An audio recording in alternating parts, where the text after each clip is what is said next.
All right, so welcome to episode 5. Last time he growled at you. I did. You growled at him on the last episode. So we're back with another attack. Had the spirit of X in me right there, DMX. You know what I'm saying? Let me get a little bit more. Yeah. More facts. So today we're covering in this episode loaded exercises. Yes, I was about to talk about body weight. I I was about to. He was like, "Nah, bro, it's loaded." All right, cool. My fault. So we're gonna focus on the lower body on this and the upper body in this episode. Okay. All right. So let's go ahead and begin with squats. Which variation would you like to talk from using either dumbbell, kettlebell, barbell? I'm a talk from a simple dumbbell viewpoint. Okay. So the front, I'm going to talk about the front loaded, almost like it's goblet squat, right? Front loaded goblet squat. I like this one so much because it's just easier to maneuver in, right? You can change for a beginner or for anybody, okay. Because for a beginner, they can, they don't have to worry about getting up here. So if you got a beginner, if they're in a barbell or something else, now they have to worry about their shoulder flexibility, their lat, mobility, all that stuff as well too. But when you're in when you're having the goblet, you're just right here. Your body can naturally go right here unless you got some big old pecs. You know what I'm saying? Right. But just right here. Even let's say if a woman has a larger chest, she can still do a good comfortable goblet squat. Versus right here where she feels more exposed, right? I've seen a few of them rested on. Yeah, just rested on top of that. Man. I was like, no, you gotta hold it. You gotta hold it. No, but I have these. Nah, no. But yeah, so the goblet squat, you can change the footing position. It's you're saying so basically either dead zero, 15 degrees. Correct. Yeah, the angle of your foot, and also you can elevate the heels a whole lot easier too if you want to use a plate or a wedge that they make specifically for the squats.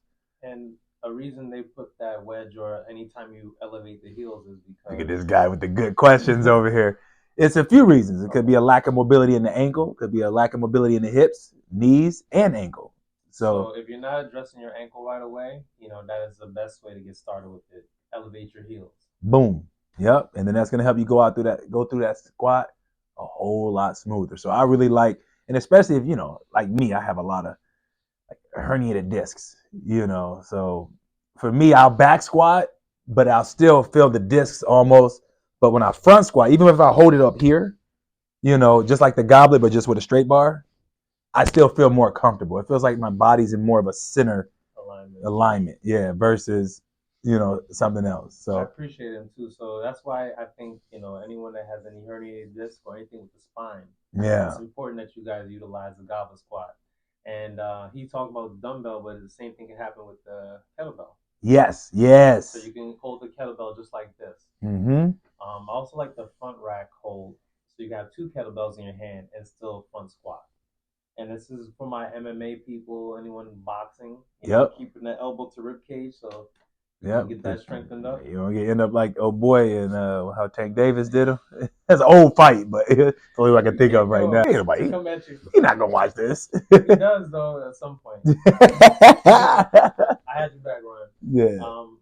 And then the last thing with the squat is the barbell.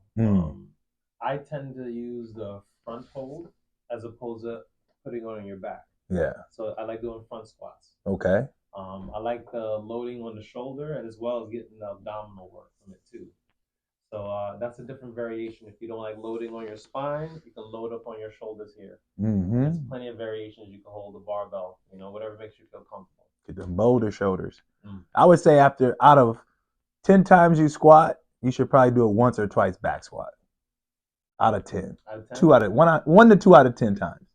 Other than that, there's all the other variations. Now, if they ask you, like, okay, what weight do you reach up to? Your own body weight or twice your body weight? For the back squat? Mm-hmm.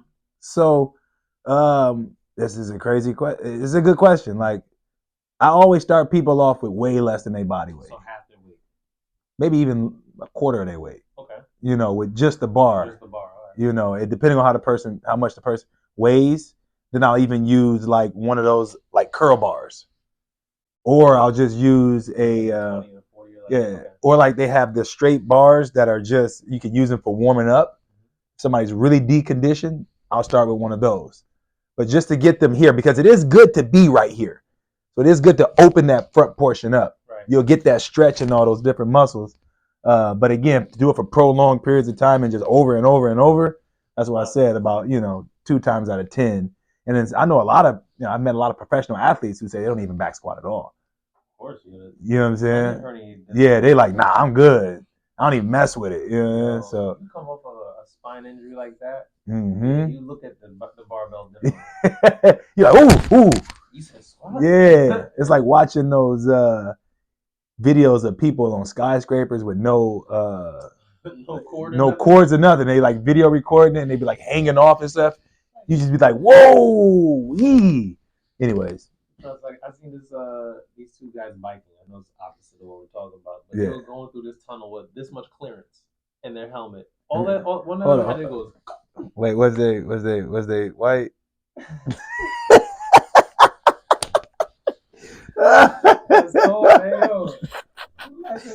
I saw a brother today on a skateboard, like a fro and the helmet. I was like, I'm not mad at you for trying. Yeah, a fro and a helmet? That's hilarious. A fro and a helmet. That's hilarious. Like, I wish I recorded it, but like we were talking about last time, the phone was fumbling. Yeah, but the thing about that is I always make fun of, be like, yo, that's WPS right there. You know what I'm saying? You know what that mean, right? That's white people shit. Like, you know what I'm saying? Like, so like, yeah, when some guy got eaten by a shark and whatever, I'm like, he was white, wasn't he? Anyways, so WPS. WPS is white people shit. But it's very interesting, and this is another quick tangent. I would just say an American white, because I mean, but at the same time, the white folks came from there. You know what I'm saying? So I mean, this hip hop culture, white people versus like the ones like the Pilgrims back in the day. Yeah, they was for sure. God. And then like even throughout the 1800s, people's coming over. But after a while, they've there's been what we have here cultivating. But not interaction with us and diversity. Mm-hmm. And again, we've taken on their mannerisms so much because all we saw was them being successful. So we thought this is what it took to be successful as well too, or to have anything. To have anything. You've heard it. Oh, he talks white. I got the Oreo called to me when I was younger. Oh my God. Oreo sounds like because I'm talking clear and I want to communicate well. Right. You know what I'm saying? But there is a way to talk white too, though. The White Boys movie. Yeah. What was my man's name? Thank you for calling or something like Sorry that. Sorry to bother you. Yeah. What's that? Keith Stanfield, something like that. I can't remember his name, but when my man Danny Glover did that scene, he was like, "No, you sound nasally." He's like, "You gotta sound white. Like it don't matter." And then they did the CGI. Oh my God, that was clean. That was super clean. Anyway, Danny Glover, Lethal Weapon. This is black people shit. We did You say BPS? BPS. Black people shit. It's funny. It was a grocery store I used to go to as a kid, which doubled up as a gas station. So what? Grocery store / gas station called BPS. Oh, okay. Yeah. Not that long ago, right? This was in the Midwest though. Midwest? Yeah, Michigan. And the BPS is out. I don't know, man. Me too, I believe. I don't know, bro. I ain't never seen it. Out here, no, there's no BPS. Yeah, it must be an East Coast and Midwest thing then. Like a BPS. Like a green. Yep. Yeah, exactly. It is. That's crazy. Yep. BPS, bro. So lunges with which loading? So you could kettlebell, dumbbell. So we're gonna do a dumbbell again and kettlebell. We'll use those two one more time, right? Because you can hold them exactly the same. Kettlebell spot. I mean goblet, right? Goblet, okay. Or I'm sorry, I said kettlebell, but goblet, boom. Or again, hold them down by your side, which now you're getting the shoulders in there, right? From holding that weight. So now you're getting the shoulders, the core, and then the maximum is going to be on those legs.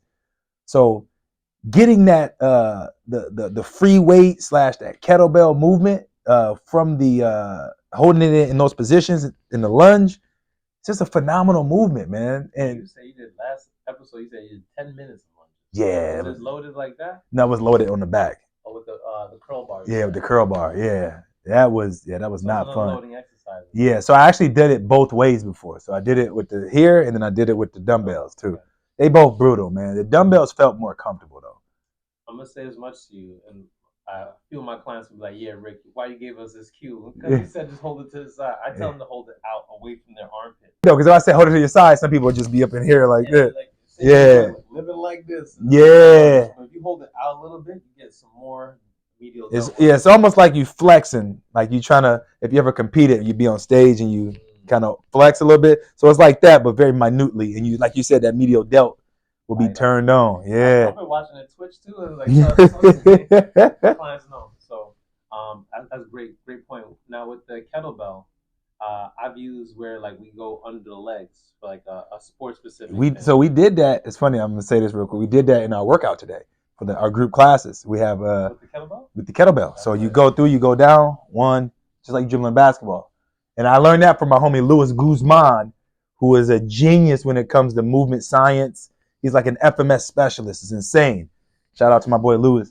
But he showed me that movement, and I've been using it ever since because it's excuse me, it's stability, it's static training, strengthening, and it's just like a cognitive training too because you're switching the kettlebell from hand to hand. So you really got to be present when you're doing that movement the whole time. But I'm glad you brought that. That's crazy. If you bring it over here and you lose consciousness, you can fall 100%. And you got to make sure the weight is heavy enough too, though. I've seen a lot of people be scared to lift heavy weight, which is insane. And I had to tell people to understand. And we'll probably touch on this in another episode, but it's not that easy to get bulky. You don't just wake up with a bunch of muscle, yo. It takes about a month to build a half a pound to a pound of muscle, of solid muscle. And you can build more, depending on, but this is the minimum. Half a pound to a pound of muscle, right? A month. So you think you're going to get bulky off of that one session? Yeah, like knock it off, man. Like, I think it's more of like lack of core stability, which is why they're fearful. And I get that because if you don't have the core stability to lift heavy, then it makes sense to me. So that's why I would train them in those isometric holds to build up that for sure integrity. I'm just talking about the bulkiness. The bulkiness. The bulkiness. I love you. But but then I have to tell people like, listen, it's not the weights that's making you bulky. It's you eating because you lift weights, but then you become more hungry. So therefore you start eating more. And then all of a sudden now you're trying to blame the weights for getting you bulky because you've been eating more. Right. So let me hit y'all with this. 3,500 calories. 1 pound of body fat. 1 pound of body fat. So if you eat 500 over your total daily expenditure, which you can find from your BMR. So BMR, total daily expenditure, and 500 over. You do that 7 days a week. That's your 3,500 calories, that 1 pound. Boom. That's not us. That's your fault. Yeah, that shit adds up, yo. Yeah, all right, we'll go back to the lunges now. With lunges, I like to use a barbell too. Yeah. Again, another front squat situation where I can do a reverse lunge and have that control on me. Yeah. Those light me up the most. That's the money. I tell you, I'm 2 days sore after hitting reverse lunges with the barbell front rack. 2 days sore. Randomly, I'm gonna throw a random thing out here, right? Because I heard this. I've been hearing this a lot recently. People don't have time to work out. So working out is no longer a this thing that's for what's the word I'm looking for? This abstract thing. Okay. It's a necessity. It is a necessity. It's a 100% necessity. We're in a business where people need what we're selling. I see that every time I look at people. Yeah, they need it. And when you say you don't have time, I get it. When you say you don't have time, what that means to me is that your time is valuable. So now that means when you do come work out, you want to make sure you're getting the most out of your time. You know what I'm saying? So that's why you hire a professional. There are 168 hours in a week. You're going to tell me you can't find 2 to 3 for yourself? Sheesh. That's how deep you taking it today? 100%, man. Wow. Please appreciate you, man. No, seriously. But again, these are just the things, and I always hear them, and I keep it to myself unless I'm, talking to a client about, either purchasing more personal training or renewing or whatever the case is. Right. With somebody try to tell me something, again, it's to the point where you almost can hit me with like any excuse, and I got a rebuttal for it. And it's not just like, oh yeah, let me give you something. Just let me just say something to say it. No, what I'm gonna say is gonna make sense. Listen to me, I see a vending machine and the coin is an excuse and they put it in and like Yeah. it drops out. Here's your excuse. Yo. This is what I heard you say to me. But we live in a time where you can accidentally have sex with somebody. Accidentally. Exactly. Just think about that. No. You don't accidentally have sex with somebody. No. Oh, babe, it was an accident. The fuck? Oh, as far as like if you was in a couple and well, I'm just saying, like, we live in a time where we accept such bullshit. That's what I say that for. Yo, I gotta show you this video yesterday. Yeah. This chick was like, her man was confronting her, and he said, "Yo, why you talking to this dude?" And she said something along the lines like, "We was gonna get there, but he didn't fit." Oh, I saw that shit. What do you mean? I fit. And his homie's like, "Oh, bro, his homie died." I was like, oh my god, I saw that video, and I'm like, yo, that would hurt my spirit. That's horrifying. For sure, it's horrifying. I'd have been like, yeah, I'm good, man. I'm going celibate the rest of my life, man. Not even that. Let her go, son. Like you keeping her around is horrible. I wouldn't even argue with her, bro. If I look, and I'm never going to search a woman's phone, but if I look by accident or some freak of nature happens where I'm looking at her phone, I see something that I know what it is, I'm just out, man. I'm not going to confront her about it. You know, but you're in that space in your life where you have that. Yeah. Is it respect for yourself or confidence? I'm saying both. Both. You got the same thing because you brought it up. Right. Yeah. So the last two, deadlift and step up. So let's go to deadlift. Okay. I tend to like the deadlift with the barbell. Yeah. And I've been using different variations. So yes, we normally have the foot planted or the sumo. Mm-hmm. But I want to introduce the 1.5 stance. So one foot flat, one heel's off the ground. We do that in the class too. Yep. Yeah. And then going for like a single leg deadlift. So you come up with both and then lower down with one. Oh yeah, that's a good one. I'm telling you, man. That sounds like a good one. Lights me up for 2 days. Shh, Nikes. And I'm saying to you, like, you know, it's going to require you to have some level of balance with the barbell too. 100%. Because it's one leg now. So you kind of like have to shift a little bit to this side and lower. You know what's a good one as well too? I haven't tried that one yet, but a one arm deadlift. One arm. One arm. Both feet down? Yep. Yeah. Juggernaut. Oh, it's brutal, bro. Juggernaut. I remember I had a client back at this gym I used to work at, and you know, we did regular deadlifts. He was cool. We did those one arm deadlifts. It was killing him. Change his life. Change his life, son. Because not only are you gotta lift the heavy weight, but you got to be stable.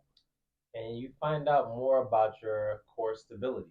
100%. In that, and that's why I approve of these exercises. Like once you get to a point where like it's boring doing the same thing over, I hit you the variation. Cool. I got so many variations. Don't even trip. Don't even worry. Don't even think about worrying. Don't trip. Don't think. This is why I get excited, because I can come up with so many workouts and get you a phenomenal feeling in your body to where it burns, it feels good, it's safe. It's safe, man. You know. Thank you. Let's capitalize on that, because I have a client that's Jewish who's never had abs. Right? Oh, damn. Never had abs. Male or female? Male. Okay. Damn, cuz they never had abs. Never had abs. So in the last 5 months he's been training with me, he is like cutting up ripped because of the workouts we're doing. It's not the same thing every time, and it's because it's progression based. Yeah. And I'm gonna start showcasing his abs, and so people can see. And he's been bringing his friends in too, which I appreciate. And it shows me that it's proof in the pudding. 100%. You got to put the work in though, and he's been through a lot of the ugly times. And of course, the good and bad is always going to be there, but the ugly times where it's like, all right, Rick, it's painful, but still stay in it. That's where the result comes in. Oh, he a G. Yeah. For any man or woman out there, preferably man, women don't really like abs like that, but any man who has never had abs, I'm going to challenge you for the next, if when you make that decision. I'm not saying you got to do it right now, but just try it once in your life. Try some abs. If I could put you in like a booth like Superman, Superman changes. If I could put you in a booth and bring you right back out and you got abs and you take your shirt off, you're going to be like, yo, I'm not going back in that booth to change back to Clark Kent. You know what I'm saying? I'm not going back in that booth. Blow that booth up. Yeah, blow that shit up. ain't nothing like it because the abs, and then you got the little chest to go with it, maybe your little arms popping too. Man, they can't tell you nothing. They can't tell you nothing, yo. Again, but what that's going to do now is give you confidence in other avenues.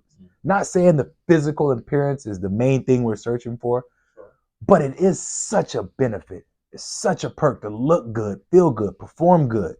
You know what I'm saying? Like it's amazing. So if you haven't had them, or if you ain't had them in a while, try them back on. See how they fit. And keep listening to us, man, because we're gonna give you guys more exercises to get that done. 100%. Yeah. All right, so we're back with the upper body, and we're gonna be talking about the barbell, kettlebell, and dumbbell for the chest. All right, so barbell wise is always the bench press. Classic. You got the flat or the incline or the decline. Right. Is there any variations that you use with the bench press that you can share with them? I use all of them. Now you talking about just the angle of it or the type of, you say variation, because variation is all of that. Okay, so I actually do, we'll just go with the incline, right? The incline is a really good one because it allows you to build that upper pec right here. So that if you got a V-neck on and you got like a nice button up on, you got a button up on, you bring it down, you get those two little moose knuckles right there. And you said moose knuckles? Moose knuckles, yeah. And they can see if you got a chance, Google moose knuckles. Okay. And then it looks just like a camel toe, you know what I'm saying? But it's moose. For men, okay. But you get that right there, and you get the V tape, you get the taper on the top of that pec. You know what I'm saying? So it's looking good. You look like chiseled. And how are they're gonna do these reps on an incline bench? So you can start off with the wide grip, which is where your arms make a 90-degree angle. Okay, that's the widest I'm gonna tell you how to go right now, unless you're a client of mine and we're doing something else. Boom, 90 degrees, right there. Make sure, but this is the thing: when you're pushing up on that incline, don't push towards your head. Okay, that gets more in the shoulders. Okay, you push more away from you. Now you're getting in that upper pectoral muscle. Now you're really building that pec in the upper portion. If you go too high, it's not bad to go too high, but if you really want to stress on the chest, you go outwards. So if I'm on the incline this way like this, right, I'm not going here, I'm going here, so to say. Okay? Wow. So that's how you get that upper pec on the incline, which will get you the results when you got the V-neck or the U-neck or whatever neck you wearing shirt on, and you just look sexy at all times. The pieces that are showing in between when the skin in the shirt, so you want that bicep to look good when you got the little t-shirt on. You want that pec to look good when you got the V-neck, legs when you got the shorts, so on and so forth. He's looking out for you guys on the club nights. Yo, you go to the gym right before the club, boom, boom, boom, get you a little pump in. Go to the crib, take a shower, get your cologne, you shave, boom, boom, boom, do a couple squats and push-ups. You ready to go. You do the squats because that's going to keep your testosterone high. You do the push-ups because it's going to make your muscles show more, therefore more attractive. We just gave the Miami workout. Yeah. all my Cuban brothers like, hey, Papa, you gave me everything. I got you. Don't trip. Another variation that I see people using with the bench is like keeping their butt off the bench and keeping it majority here in the pecs. That's on the flat, though. On the flat bench. Yeah. So those like are a powerlifting joint. Joint, right? Yeah. I think it's for most people who don't even utilize that, like always keep their back flat. I would say give that variation a shot with lower weight and then work your way up from there. Yeah. I do think like that bow and arrow aspect of that portion of the bench is something we all need to utilize. I haven't tried that yet, personally. Actually, I have, but not like in a serious workout. Not in a serious workout. So I have been utilizing it lately because I'm like, why not utilize every variation that there is? 100%. Make them stay changes. Safe. Yeah. As long as you staying safe, man, do all the variations you want. Perfect. So of course we could talk about dumbbell, kettlebell along with that, like isolating an arm. So like the other day I had a client of mine just use one dumbbell. Ooh, that's nice. For their chest press. I did that yesterday. You did? On the bench, on the flat bench. Flat bench. Heavy, so you gotta use that core to stabilize. And then you start using this other leg. Yeah, you start using this leg. So if it's in my right, I start using my left. Okay. You know what I'm saying? I'm sorry. Yeah. Boom. For some reason, yeah. boom. But anyways. So and look, the variation I told him for the third set, I said shift over to where it's just one shoulder, one glute off the bench. Oh yeah, you trying to kill that dude? It's not even about killing. He's trying to make him strong. Strong. Like, yeah. Most people don't know how to utilize every fiber of their body in a full body movement. You sound like Bruce Lee now. I'm on some. I've been. Shout out to Bruce Lee. Because that's what he said. He said you got to use every more. If you're in a fight, you got to use every piece of your body. Because when you hit, the whole body. The whole body. Yeah. Trust me. You saw this strike there. They call me Bruce Lee to death. You just reminded me of. What? You ever seen it like when a kid come in and like, Mom, look what I did. Yeah. I've seen that video. I've seen that video on Instagram too. Anyways, my fault, man. Keep going. But I love it. I love it. As we should, man. So that's the chest variation with the dumbbells or kettlebell. Yeah. And let's jump into the lat pull down because I think you mentioned that. I did. So then you mentioned how the lat pull down is a phenomenal segue into being able to do pull-ups. But we already talked about pull-ups before. But that was our body weight, yeah. Yeah, but that's one of the great benefits of doing the lat pull down. It's going to make pull-ups way more easier. And then, the little secret in the lat pull down is you do hit a lot of those biceps too, though. Oh, yeah. So if you try to get those biceps bigger. But then so you tell them supinate the variation. They can even go pronated too. So from here. You can do both, yeah. Supinated will get it a lot more effective. Mm-hmm. But even when you go pronated, you still hitting those biceps as well too, just not as much. Not as much as the. Yeah, but you can use both variations. Remember, this is supinated underneath. You hit more of those biceps. Pronated, you still hit some of those biceps. You'll hit that long head and then you hit that short head. You know what I'm saying? More detail for you. Yeah, so more fire. Boom and then boom. He really flexing. Get the boom and then boom. Can't wait till we get a cameraman. Get that close up. Shout out. But yeah, so those are the main benefits of the lat pull down. And plus, you got a nice wide back. Now, when your back is stronger, this is a little secret. It's going to increase your bench press. When you have a solid foundation which your back sits on when you're bench pressing, okay? You have a solid foundation with that back. It's going to increase your bench press. Wow. Okay? Just from being able to hold yourself more steady throughout the movement. And you're saying when they're doing a lat pull down, still keep the abs engaged, right? 100%. But you can still have the chest up as you're like facing towards the cable. Yep. There's a few different ways you can do that lat pull down. Again, you can go wide, close, more narrow, and then you can go with the supinated, same thing, wide, close, more narrow. Again, but we're just giving y'all the overview right now. You got that V grip, which is super close. Boom. You got that the one with the little handles on it, which is really good for the biceps as well too. Absolutely. And then you've got. Then they got those other ones where you can kind of hold them like this. Like the bouldering joint. Yeah, the little bouldering joint. So those are all phenomenal. Now, what I would recommend doing is don't try to, if you're an analytical person, think about it a lot. But if you want to just go get it done, or you just want to just get it done first and then think about the soreness later, just go do them and figure out where you're sore at. And then you'll know, okay, cool. When I do this movement, my back is sore here. And then I change it up right here and my back is sore here. So it's like lighting up either traps or lats. Yeah. Okay. There you go. And I mentioned those pieces of the anatomy because I had my client do an upright row with the kettlebell, which is another upper body strength. His lats has been fired up for the last 4 days. Lats or traps? Sorry, traps. My bad. Yeah, I was holding my traps. Yeah, appreciate it. Oh, what's up? I got you. So yeah, we had a lacrosse ball under the traps today because there was knotted up. After like breaking all those muscle fibers hitting the upright row. That's that work. Yeah. So it's important that we recover as well because we was kind of talking about that before we started. Yeah, I need it. I'm gonna put this on camera because I know we gotta talk about this dude about to give me a blast. Man today like this. Like, what's good, Rick? Last time he was here, he was on some Hunchback of Notre Dame Yo, it was excruciating, man. And he thugged it out in that Joker shirt. So go back to that episode. Watch how he thugged it out, yo. I was gritting my teeth the whole time. And probably when I stand up from sitting right now, my psoas muscles are getting tight. So I'll probably lean over again. But as soon as I get up out of here, I gotta go drive. Oh, wow. Okay. Yeah, I got a bound, which I gotta sit down again, and then we wonder why. Oh, I got this low back pain. It's like, nah, man, your hips so fucking tight. Your hips so tight. But now, when I get to my destination, I can foam roll. Was that decoding it? Was it? You got.